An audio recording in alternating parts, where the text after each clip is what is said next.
noite para você. Nós estamos chegando com o Tempo News especial deste dia 1º de janeiro de 2026. Hoje comigo, Síria Caixeta. E em Brasília, quem está conosco é a editora de política de O Tempo, por lá, Luciene Landim. Boa noite para você, Lu. Boa noite para você, Síria. Um feliz ano novo para todo mundo que acompanha a gente aqui nessa noite. É isso aí, um ano de muitas conquistas para todos nós, né? E você que nos acompanha, se inscreva no nosso canal, ative as notificações e também deixe o seu like. Nós já somos mais de 1 milhão de inscritos por aqui. E você pode seguir a gente também em todas as redes sociais. Para isso é só você procurar por @otempo. E você pode e deve interagir conosco também por meio do WhatsApp e do Telegram. Os números estão todos lá no nosso portal, que é otempo.com.br. Hoje, dia 1º de janeiro, o nosso Tempo News é especial. No nosso primeiro Tempo News de 2026, nós vamos falar sobre relações internacionais. Traremos análises aqui sobre possíveis cenários para este ano que começa hoje. E ainda vamos detalhar um panorama dos grandes acontecimentos do ano passado que moldam o mapa das relações internacionais, mas com foco aí nos Estados Unidos, nas Américas e, claro, no papel do Brasil. Nós ainda vamos falar de comércio, migração, tensões, conflitos e política internacional. Bom, depois da vinheta, então, a gente traz para você todas essas análises.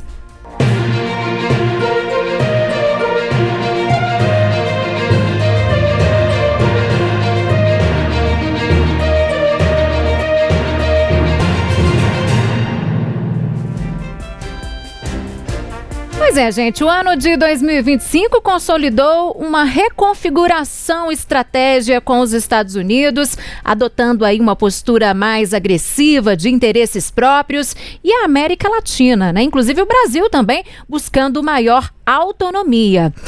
Rivalidades, crises nos mercados, deslocamentos de alianças. Em um mundo onde potências extra-regionais como a China intensificaram a presença na América Latina. Na minha opinião,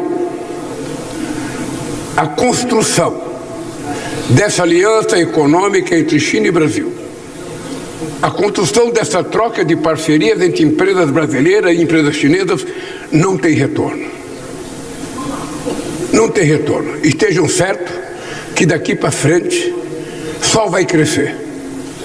Nós queremos exportar mais e também queremos comprar mais. Porque a boa política comercial é aquela que é uma via de duas mãos. Você compra e você vende. É um jogo de ganha-ganha. Não é um jogo de perde-ganha. Por isso estejam certos, companheiros empresários chineses e companheiros empresários brasileiros. Se depender do meu governo e se depender da minha disposição, Brasil e China serão parceiros incontornáveis. A nossa relação será indestrutível, porque a China precisa do Brasil e o Brasil precisa da China, e nós dois juntos poderemos fazer com que o Sul Global seja respeitado no mundo como nunca foi. Eu estou vendo o comportamento do presidente Trump nos Estados Unidos. Eu não sei o que vocês pensam, mas eu acho que não vai dar certo. Não vai dar certo. Ninguém pega um transatlântico daquele, carregado, e muito carregado, e faz as coisas que estão acontecendo lá. Ninguém brinca de que o mundo não existe com quase 200 países. Ninguém esquece que todos os países querem ter soberania e querem estabelecer um processo de harmonia. Afinal de contas, a coisa mais importante hoje é o multilateralismo. Quantos anos vocês passaram ouvindo que era preciso defender o livre comércio? Quantos anos vocês ouviram passar dizendo que era preciso ter globalização, que era preciso combater o protecionismo? Desde os anos 80, quando Thatcher na Inglaterra e Reagan nos Estados Unidos assumiram o governo. E de repente o mundo tem um cavalo de pau, em que o cidadão sozinho acha que ele é capaz de ditar regras para tudo que vai acontecer no mundo. Eu tenho em dizer para vocês que pode não dar certo. E por isso é importante que nós, brasileiros, mantenhamos o equilíbrio para que a gente tome decisão com base nas nossas realidades, para que a gente defina o projeto de país que a gente quer e a gente possa colocar ele em prática. Pois é, para países como o Brasil, 2025 foi um ano crucial para reposicionamentos diplomáticos e também econômicos. As políticas de tarifas impostas pelos Estados Unidos afetaram vários parceiros comerciais. Nós também tivemos impactos em países da América do Norte, mas reverberações para toda a América Latina. E, segundo uma agência de análises, entre os países latino-americanos mais expostos aos choques está o Brasil. E aí setores como automotivo, químico, metalurgia e mineração sentiram de fato a pressão. Para o nosso país, embora alguns itens tenham ali entrado em exceção, a incerteza no comércio gerou cautela e também impacto. Bom, com as tensões com os Estados Unidos, muitos países latino-americanos buscaram alternativas, né? O comércio aí intra-regional se fortaleceu, importações e exportações entre países da região também aumentaram de fato. Para discutir essas e outras questões relacionadas, portanto, aí a esse ponto de comércio internacional que a gente está trazendo aqui para vocês agora, para discutir esses dados, para analisar aí esse cenário, nós convidamos o professor de Relações Internacionais, Vinícius Vieira, a quem eu dou boa noite, as boas-vindas aqui ao Tempo News. Vinícius, boa noite para você, seja muito bem-vindo. Obrigada, viu, por atender o nosso chamado. E eu já começo te perguntando, Vinícius, nós podemos dizer de fato que o Brasil tem um papel importante como ator relevante aí, mas de certa forma vulnerável também às turbulências globais? Muito boa noite, muito obrigado pelo convite. De fato, o Brasil ele tem aqui um papel muito relevante no cenário global, assim como outras potências regionais, que são chamados estados pêndulo. Ou seja, se eles se optarem ali, ou melhor dizendo, optarem por se associar aos Estados Unidos ou à China, eles acabam desequilibrando essa competição entre esses dois grandes gigantes. Como nós acabamos de ver, né, o presidente Lula, de fato, tem aí um pêndulo, aí uma certa simpatia pela China, sem necessariamente romper laços, como ficou evidente ao longo de 2025, com o presidente Trump, com os Estados Unidos, e assim com os países que têm um perfil similar. Só que o Brasil ele se destaca desse grupo de países, que inclui a Índia, a África do Sul, a Turquia, cada um tem sua especificidade, mas o Brasil ele se destaca por ser o grande celeiro do mundo, né? A grande potência agrícola, que pode aí barganhar com um lado e com o outro, em função não apenas da agricultura, mas também em função do quê? Em função dos materiais raros, né, produtos minerais que são cruciais nessa disputa tecnológica entre Estados Unidos e China, com a produção aí de equipamentos necessários para avançar as conquistas da inteligência artificial. Então o Brasil, sim, ele tem, sem dúvida, poder de barganha, mas também é importante dizer, tem vulnerabilidades, porque ele não pode pender nem para um lado, nem para um outro, e também, claro, como uma economia que depende muito hoje do setor agrícola e do setor mineral para exportações, ele pode estar muito vulnerável a potenciais conflitos e não pode se descartar que Estados Unidos e China reganhem aí, ainda que haja uma distensão hoje, na questão internacional de disputa entre eles, ela se torne muito mais tensa do que tem sido aí, desde que houve uma trégua entre Trump e Xi Jinping, no sentido de terem o quê? Ali um acordo, né, para não restringirem do lado da China a exportação de minerais cruciais, minerais aí essenciais à transição energética, e os Estados Unidos não fecharem as portas para a China em relação à tecnologia mais avançada de chips, que, como eu falei, são essenciais para avançar a questão da inteligência artificial. Olá, professor, boa noite. Eu queria perguntar para o senhor quais são os riscos e as oportunidades diante de uma necessidade de nova diversificação de parceiros comerciais. Nós temos aqui o seguinte desafio, como eu falei, não agradar nem tanto os Estados Unidos, nem tanto a China. E, ao mesmo tempo, como você bem colocou, buscar novas parcerias comerciais. E onde estão essas parcerias? No chamado Sul Global. Muitos ainda vêm com um certo preconceito. Por que eu vou fazer acordo de livre comércio com a Ásia, sobretudo com a África, até mesmo com a América Latina, que é a região na qual nós estamos inseridos? Essas regiões, porém, principalmente a África, é onde o consumo vai crescer muito até o fim desse século, onde nós temos o quê? Uma classe média cada vez mais capaz de consumir produtos como carne, como alimentos mais sofisticados, tudo aquilo que nós somos capazes de oferecer ao mundo.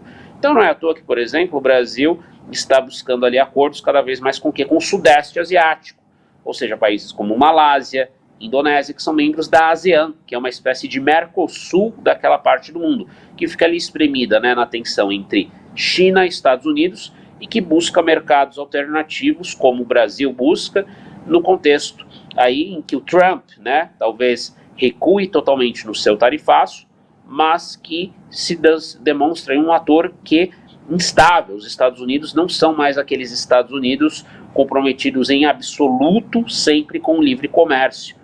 Então, como o presidente Lula falou, é necessário aí o livre comércio para avançarmos aí em várias questões, portanto é necessário diversificar essas parcerias para que não fiquemos sujeitos apenas ao comércio, seja com a China, seja com os Estados Unidos, e assim aumentemos o nosso poder de barganha na questão econômica, mas também em outras áreas.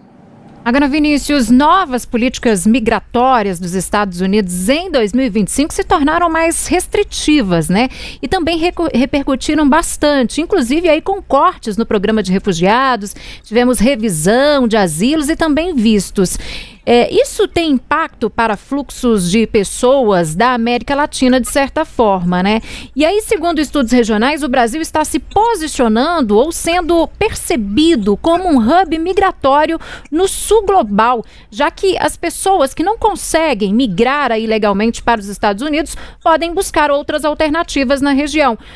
Eu queria entender como que o senhor avalia, como que o senhor analisa aí essa questão. Isso, de fato, é uma possibilidade?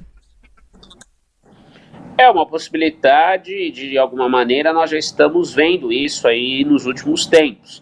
Se nós olharmos em algumas partes do país, nós temos o quê? Pessoas da Venezuela, pessoas do Haiti, temos também outras pessoas, cidadãos de outros países do sul global, como os países do ocidente africano, né? Nigerianos, ganenses, muitos em São Paulo, por exemplo, né? Quem hoje passa pelo centro de São Paulo, áreas mais centrais, vê ali uma grande concentração de migrantes dessas regiões. Esse é um movimento normal, esperado e até pode ser benéfico para a própria economia brasileira, porque nós temos um cenário em que os Estados Unidos e a própria Europa fecham a porta para os migrantes, e eles vêm de países muito pobres, né?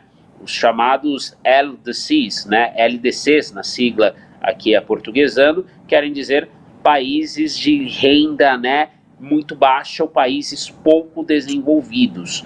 Então, se eles não podem ir para os países de renda alta, a saída para eles, para melhorar de vida, era vir para um país como o Brasil, que é um país o quê? De renda média elevada. Não somos um país rico, mas não somos um país pobre. Então, nós temos aí sim alguns desafios que, porém, podem surgir em função desse fluxo migratório, que é o que costuma ocorrer com sociedades que passam por fluxos migratórios de maneira abrupta. Então é necessário ter a devida acolhida a essa população, o devido direcionamento para que, vindo para o Brasil, eles não sejam, obviamente, expulsos, não sejam aí restringida a sua circulação, mas que são pessoas que podem ser aproveitadas num contexto de desenvolvimento, até mesmo em ocupações de alta qualificação, porque muitas vezes a gente vê o pessoal vindo do sul global e pensa, esse pessoal não é qualificado. Isso é um engano, é uma percepção equivocada, até um preconceito. Muitas pessoas vêm com boa formação, até formação de universidades que não são desses países, e que não encontraram boas oportunidades em seus países de origem e vão buscar chances melhores de vida em países, nações como o Brasil, que tem, como eu falei, renda média elevada e, portanto, tem aí chances de prosperar mais do que caso fiquem nos seus países que são ainda, infelizmente, muito, muito pobres. Pois é, Vinícius, e o Brasil ele está institucionalmente preparado aí para absorver esses fluxos migratórios, aí eu falo em termos de mercado de trabalho, também de políticas sociais, integração regional?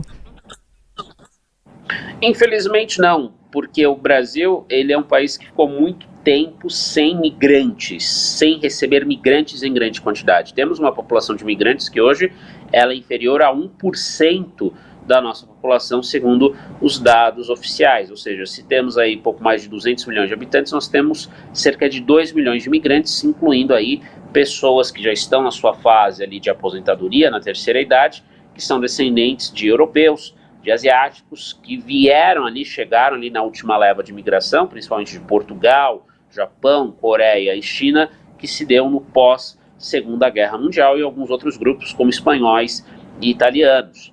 O que nós, porém, temos de positivo é a experiência em acolher os venezuelanos e os haitianos. Houve, sim, no primeiro momento, uma certa crise social nos pontos de entrada, no caso dos haitianos, o Acre, no caso dos venezuelanos, Roraima, mas depois, com a devida articulação em nível nacional, a redistribuição dessas pessoas pelo território nacional, tendo em vista o que é a demanda de mão de obra, em que, por exemplo, haitianos foram para Santa Catarina trabalhar ali em granjas, né? Em São Paulo mesmo, que é o exemplo que eu citei, há muitos migrantes e é sempre um mercado de trabalho atrativo. Então, cabe essa coordenação entre governo federal, governos estaduais e governos municipais para fazer a devida acolhida. E, claro, é importante dizer, não é porque nós somos signatários de tratados internacionais e temos uma postura comparativamente a outros países com relativa menor xenofobia, talvez, do que os países do norte global, até porque somos um país formado essencialmente por migrantes, que nós não devamos pensar se esse próprio fluxo, se estiver muito acelerado, se ele não deve ser controlado. Isso é legítimo e pode ser necessário, desde que isso não implique o quê? Numa xenofobia, no sentido de proibir a entrada de determinados migrantes conforme não suas características, não conforme as suas qualificações, mas ali caso haja uma triagem do ponto de vista étnico-racial. Isso sim é inaceitável, que é aquilo que na prática Europa e Estados Unidos estão fazendo, os Estados Unidos sobretudo, ao ter ali como alvo principalmente migrantes latinos, de pele mais escura, como os relatos aí da ação da polícia migratória de Donald Trump indicam haver ali hoje em território americano. E no contexto de migração interna latino-americana, instabilidade, crise econômica e violência continuam gerando deslocamentos dentro da região e pressionando países de destino. Eu coloquei a questão da Venezuela para ele, dizendo que pelo noticiário do jornal, eu estou vendo que as coisas estão se agravando, e disse para ele que era extremamente importante levar em conta a experiência que o Brasil tem como maior país da América do Sul, como o país economicamente mais importante, que tem como vizinho, sabe, quase toda a América do Sul, que levasse em conta a necessidade, aquilo que precisava o Brasil ajudar na relação com a Venezuela. Contei para ele, inclusive, o grupo dos amigos que nós criamos em 2003. Eu tinha apenas 15 dias de mandato. 15 dias de mandato, quando eu estava em Quito, na posse do presidente, sabe, do Equador. E o Chávez estava com um problema com os Estados Unidos, eu propus a criação de um grupo de amigos, criamos um grupo de amigos e conseguimos garantir que houvesse um referendo, sabe, tranquilo na Venezuela. No a los golpes de Estado dados por la CIA, que nos recuerda tanto a los 30.000 desaparecidos por la CIA en los golpes de Estado. ¿Hasta cuándo golpes de Estado es la CIA? América Latina no los quiere, no los necesita y los repudia. Vinícius, como você vê essa questão, essa relação para 2026? Bem, a questão ali da Venezuela depende exatamente do que vai acontecer em relação a Nicolás Maduro. Ele vai cair, haverá ali uma ação americana, enfim, tudo isso ainda ali em 2025 estava em aberto. Mas a tendência é que em algum momento Maduro saia do poder, não importa o meio, e aí mora um grande perigo, porque não só Brasil, mas Colômbia principalmente tende a receber um grande fluxo de migrantes venezuelanos, alguns dos quais podem até receber o status de refugiados depende aí da avaliação interna à luz do direito internacional, mas no caso específico do Brasil, pode haver uma crise muito parecida com a que houve há alguns anos, quando vários venezuelanos entraram ali em Roraima, e Roraima é um estado que faz fronteira com a Venezuela, mas ele tem uma dinâmica econômica bastante restrita pelas características populacionais, a economia muito fundamentada na agricultura e no extrativismo vegetal, e também no extrativismo mineral, como costuma ser ali nos estados da Amazônia. Então aí entraria necessariamente um plano de ação do governo federal para que haja uma ação conjunta, né? No pós-Maduro, ali no contexto da Venezuela, o Brasil colaborar para que haja uma estabilização quanto antes, e no contexto interno, como eu falei anteriormente, pensar numa redistribuição dos migrantes, que parte podemos absorver, mas se houver um grande fluxo, claro, infelizmente não será possível fazer essa absorção, cabendo, portanto, ao Brasil trabalhar pela estabilidade da Venezuela, tanto que o próprio Brasil pode ser contra Maduro, mas defende ali que haja uma transição, no mínimo, negociada, porque sabe que qualquer crise que houver na Venezuela em maior proporção reverberará em nosso território.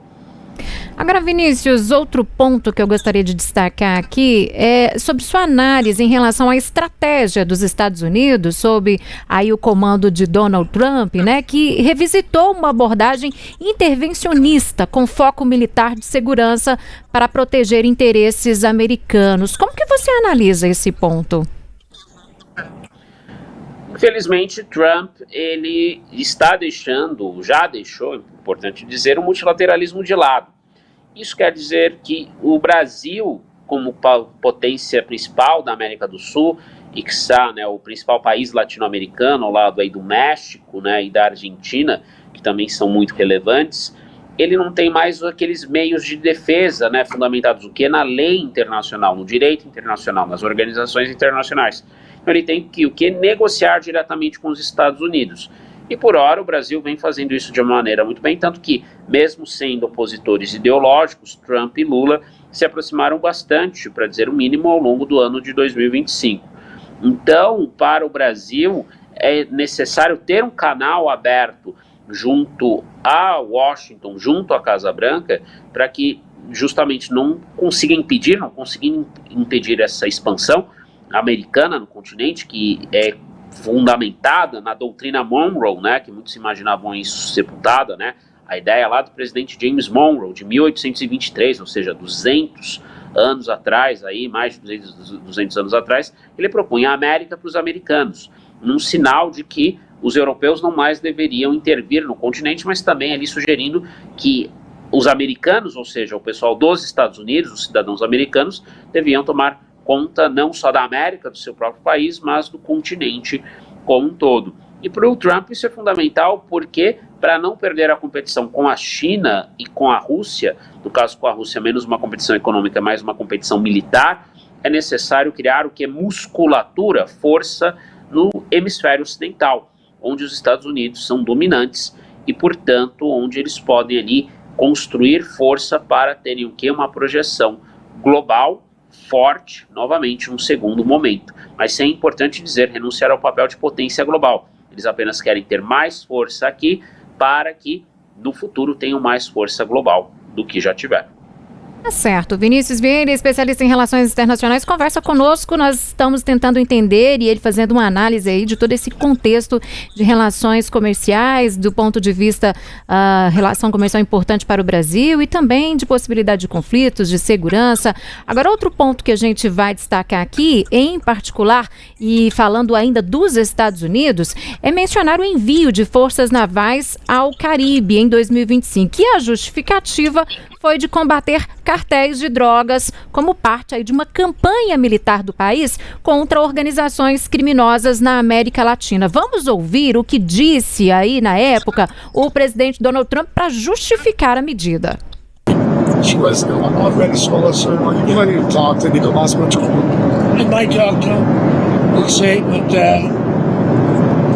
We're discussing that with the different staffs. We might talk about Venezuela.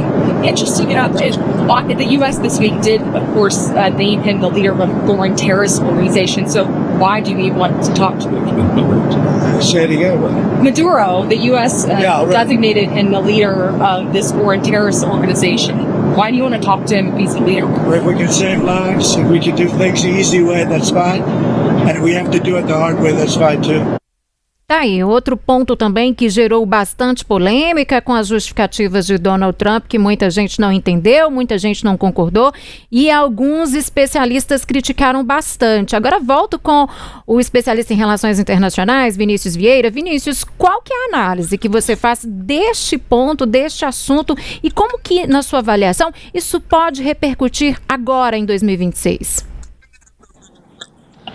Nós temos aqui no Trump uma disposição clara em não apenas retomar, né, o controle geopolítico da América Latina, que se aproximou muito da China nos últimos tempos, mas com base nessa questão da guerra contra as drogas, também abrir o quê? Novos caminhos aí para a presença não só econômica, mas também militar dos Estados Unidos no continente, sobretudo na América Central, no Caribe. A própria Venezuela é parte do Caribe aí na perspectiva americana, né? Ali atravessando, né, o Mar do Caribe, da Flórida até a Venezuela, é um pulo, como nós diríamos informalmente. Então nós temos aqui um cenário em que Trump, ele usa a questão das drogas como justificativa para reeditar, né, essa doutrina, a doutrina Monroe e todos os pontos subsequentes dela aí ao longo dos séculos que justificaram que intervenções na América Latina, e agora a última justificativa é essa, combate ao narcotráfico. Não que o combate ao narcotráfico não seja necessário, é urgente, é importante dizer, desmantelar quadrilhas internacionais, mas não unilateralmente. É necessário o quê? Fazer parcerias com os países da região para que os Estados Unidos controlem o quê? Tanto a oferta, né, de drogas quanto a demanda, que é muito grande lá nos Estados Unidos. Trump, porém, não coloca as coisas do ponto de vista como elas são, porque isso não lhe interessa politicamente.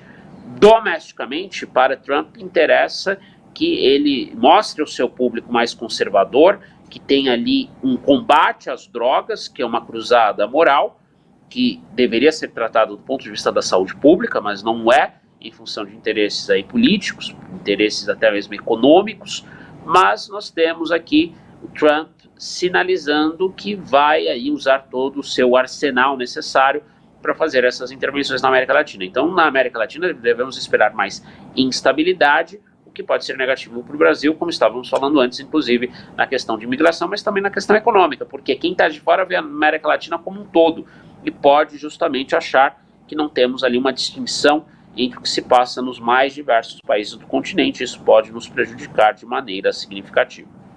Agora, Vinícius, falando um pouco de insegurança regional, eu queria que você dissesse para a gente quais são os possíveis cenários desse tipo de insegurança, né?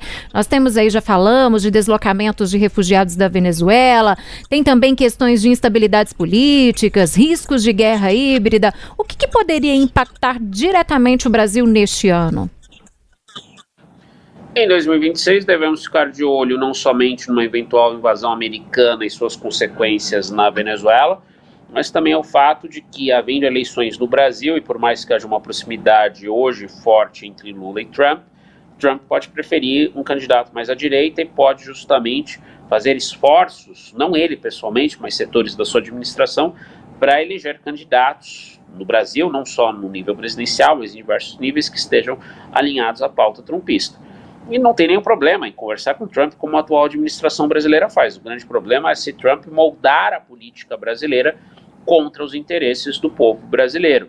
E ele demonstrou inicialmente, quando nos impôs sanções ali no contexto de defesa de Jair Bolsonaro, em julho de 2025, que ele estaria disposto a bancar uma disputa forte comercial contra o Brasil para proteger um aliado, né? No caso, hoje, talvez um ex-aliado, como é o caso do ex-presidente Bolsonaro, preso. Então, nós temos aqui um cenário em que temos de prestar atenção nessas ações externas para influenciar eleições, não só no Brasil, mas na região como um todo, ainda mais que vizinhos importantes, não vizinhos necessariamente de fronteira, mas a vizinhança na América do Sul, como o caso do Chile, que não faz fronteira com o Brasil, e a Argentina, optaram por ir à direita, né? No caso, o presidente Kast, né, eleito em dezembro de 2025 no Chile, encerrando um ciclo de esquerda ali de Gabriel Boric no país chileno, e nós temos na Argentina Javier Milei, que é o aliado mais próximo de Trump, que vem ver aí as turras com o presidente Lula. Então é interessante pensar nesse aspecto. Os Estados Unidos vão se contentar em ter apenas uma parceria amigável com Lula ou vão tentar, na sua muito provável busca por reeleição agora em 2026, apoiar um outro candidato? E aí envolvem outras coisas, como guerras híbridas, e no caso envolve ações, né, para direcionar o interesse americano, fazer com que os fatos respondam ao interesse americano e não o contrário, né? São os fatos que têm que fazer com que o interesse americano em relação a nós se conforme à nossa realidade, para que tenhamos uma relação de amizade, porém entre iguais no plano político internacional. Professor, para o Brasil, para se manter diplomaticamente ativo, equilibrar interesses econômicos, defender a soberania regional e, ao mesmo tempo, dialogar com múltiplos atores internacionais, tudo isso é um desafio para 2026? É um desafio que deve ser cumprido como o Brasil fez em 2025. Acabou ali reduzindo os impactos das sanções impostas por Trump, eliminou até algumas dessas sanções, como tarifas contra o café, contra a carne, contra produtos de aviação e a suspensão da lei Magnitsky, que tinha sido aplicada ao Alexandre de Moraes e sua esposa, ministro do Supremo ali, que foi alvo dessas sanções e que ali no fim de 2025 foram canceladas essas sanções. Porque os Estados Unidos perceberam que não é ali interessante manter-se numa guerra com o Brasil, de fato, num conflito aí diplomático, porque pode ganhar muito mais negociando, e o Trump, é importante dizer, tem esse estilo negociador. Então, o que a gente pode esperar para 2026 é justamente o Brasil lançando mão desse mesmo tipo de abordagem para lidar com vizinhos e parceiros complicados, como é o caso da própria Argentina, né, sob Javier Milei, que não está muito próxima do Brasil em função dessas questões ideológicas, Milei muito à direita, Lula um presidente de centro-esquerda. E continuar a participar ativamente de fóruns internacionais em que o Brasil se projete para o mundo, mas não apenas aí subordinado a interesses americanos ou chineses, mas buscando uma voz própria. Isso é fundamental não somente pelo fato de sermos e buscarmos ser respeitados no mundo, mas também pelo fato de que nós não queremos aí nenhuma subordinação, como já tinha ressaltado, seja uma subordinação aos chineses, seja uma subordinação aos americanos. Agora, Vinícius, falando um pouco do cenário político americano, por lá, ao contrário aqui do Brasil, né, cada deputado federal ele é escolhido aí por um distrito dentro de um estado. E o número de deputados de cada estado depende aí do tamanho da população. Mas os mapas eleitorais são feitos pelos próprios estados. E a Câmara ela é renovada a cada 2 anos, né? E a próxima eleição legislativa vai ocorrer exatamente agora em 2026. E o Trump, ele já sinalizou ali que espera contrariar a tendência histórica do partido, né, de perder cadeiras nas eleições de meio de ano. Na sua avaliação, quais são as expectativas para essas eleições, hein? Bem, nós temos aqui uma expectativa muito negativa para Trump, porque ele enfrenta, né, uma crítica do México muito forte, tanto que está investindo aí nesse tipo de conflito contra o narcotráfico, ou supostamente contra o narcotráfico, né? Claro que o governo Maduro, como a gente já discutiu, tem uma associação notória com o tráfico, segundo as melhores evidências. Mas o principal objetivo ali pode ser simplesmente o quê? Influência geopolítica e conquistar o petróleo venezuelano. Então nós temos aqui um cenário em que o Trump ele precisa ver ao eleitor americano uma sensação de eficiência. E como a economia está indo mal, porque o tarifaço, como já previam, ia gerar em algum momento, e no fim de 2025 isso foi ficando cada vez mais claro, né? Um aumento de preços, problemas de escassez, isso associado também à postura antimigratória, aumenta os salários, aumenta os custos, porque não tem mais o trabalho migrante ali em abundância. Trump, então, enfrenta crises na sua popularidade, taxas muito baixas de aprovação ali para quem quer, não pode buscar reeleição, mas quem quer, sem dúvida, eleger o seu sucessor lá em 2028. Então, as eleições de meio de mandato, né, como vocês bem colocaram, os deputados são eleitos por distritos dentro dos estados, ou que são os estados que definem os distritos, e houve aí uma reforma dos distritos em estados predominantemente republicanos, como o Texas, né, foi um caso ali muito forte, outros estados do sul, mas também ali a Califórnia, né, que é majoritariamente democrata, deu troco, vamos assim dizer, fazendo também uma reforma para propositalmente desenhar distritos em que mais democratas vençam mais cadeiras. Talvez isso venha por influenciar ali o resultado final, mas não podemos ignorar a dinâmica econômica, que historicamente é fundamental para determinar o direcionamento do eleitor americano nessas eleições de meio de mandato, que são vistas como um referendo do trabalho do presidente, e Trump tem tudo para ser desaprovado. Pois é, ainda nesse assunto, o Partido Democrata ele teve aí vitórias significativas nas eleições regionais, né, realizadas aí em 2025. Candidatos apoiados por Donald Trump foram derrotados em disputa para governos estaduais e também até prefeituras. Entre os resultados, destacaram-se bastante na mídia as vitórias democratas para os governos de Nova Jersey e também de Virgínia, né? Como que esse resultado repercute nessa disputa de meio mandato do ano que vem pelo controle da Câmara e do Senado lá nos Estados Unidos, Vinícius? Bem, com essas derrotas que o Trump enfrentou, a percepção de que ele de fato não estava tão forte quanto ele gostaria de vender. A imagem dele é de fraqueza.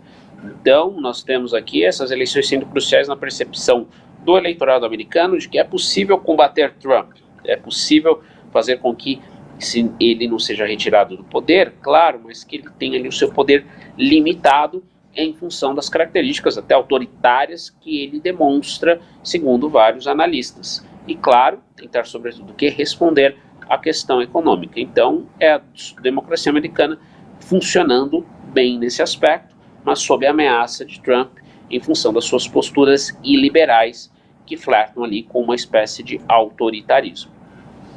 Tá certo, professor de Relações Internacionais Vinícius Vieira. Vinícius, muitíssimo obrigada por estar conosco nesse Tempo News especial do dia 1º de 2026, 1º de janeiro de 2026, que você tenha um ano aí abençoado, com muitas conquistas e que você possa participar mais vezes conosco, fazendo análises de preferência bem positivas aqui para o nosso país neste ano, né? Boa noite. Muito obrigado, boa noite a todos, até mais e feliz 2026. Tá, e portanto, mais uma análise especial no nosso Tempo News, a primeira edição de 2026. Esperamos que a gente possa trazer várias outras boas notícias, análises positivas para você no decorrer deste ano. A nossa edição de hoje fica por aqui. Vamos até Brasília, então. Luciene Landim, muito obrigada pela sua participação conosco hoje aqui, que possamos trazer boas e excelentes notícias no cenário político, econômico de 2026, né, Lu?